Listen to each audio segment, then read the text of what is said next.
నమస్తే, welcome to Yoyo Cine Talkies. ఇండస్ట్రీలో హీరోలంతా కలిసిమెలిసి ఉంటారు.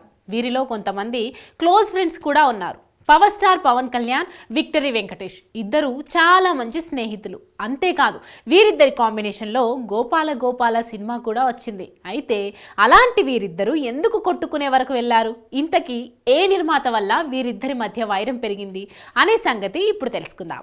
విక్టరీ వెంకటేష్ ఎన్నో సినిమాల్లో తన నటనతో అందరినీ ఆకట్టుకుంటారు. ఈయనకు ఫ్యామిలీ ఆడియన్స్ తో పాటు యూత్ లో కూడా అభిమానులున్నారు. అయితే అలాంటి వెంకటేష్ మరియు పవన్ కళ్యాణ్ కాంబినేషన్లో గోపాల గోపాల సినిమా వచ్చింది. ఇక ఈ సినిమా కంటే ముందే వెంకటేష్ చాలా మంది హీరోలతో మల్టీ స్టారర్ సినిమాలో నటించారు. అలా ఆయన సంక్రాంతి, F2, F3, సీతమ్మ వాకిట్లో సినిమాల చెట్టు వంటి సినిమాల్లో కూడా చేశారు. ఇక వెంకటేష్ అందరితో సరదాగా కలిసిపోతారు. అలాగే ఎక్కువ తక్కువ అనే భావన లేకుండా సినిమాల్లో తన పాత్ర ఎలా ఉన్నా కూడా నటిస్తారు. ఇక వెంకటేష్కి మెగా ఫ్యామిలీతో మంచి అనుబంధం కూడా ఉంది.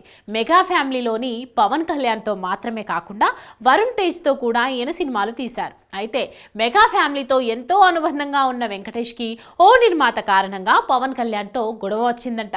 ఇక ఆ నిర్మాత ఎవరో కాదు, వెంకటేష్ అన్నయ్య దగ్గుబాటి సురేష్ బాబు. ఇక విషయంలోకి వెళ్తే దగ్గుబాటి సురేష్ బాబు నిర్మాతగా చేసిన గోపాల గోపాల సినిమాలో పవన్ కళ్యాణ్ కృష్ణుడిగా చేశారు. అయితే ఈ సినిమా కోసం పవన్ కళ్యాణ్ 20 రోజులు కాల్ షీట్లు ఇచ్చారంట. కానీ పవన్ కళ్యాణ్కి సంబంధించిన సన్నివేశాలు పూర్తి కాకపోవడంతో మరో 15 రోజులు ఎక్కువగా చేయాల్సి వచ్చిందట. అయితే అగ్రిమెంట్ ప్రకారం సురేష్ బాబు 35 రోజులకు డబ్బులు ఇవ్వాలి. కానీ 20 రోజులకే డబ్బులు ఇవ్వడంతో పవన్ కళ్యాణ్, సురేష్ బాబుకి మధ్య చిన్న వాగ్వాదం జరిగిందట.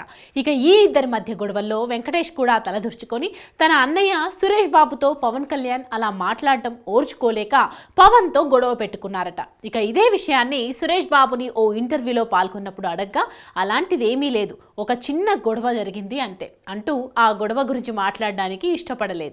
ఇక ఆ తర్వాత పవన్ కళ్యాణ్, వెంకటేష్ మళ్ళీ తమ మధ్య ఉన్న భేదాభిప్రాయాలు పక్కన పెట్టి ఎప్పటిలాగే కలిసిపోయారు.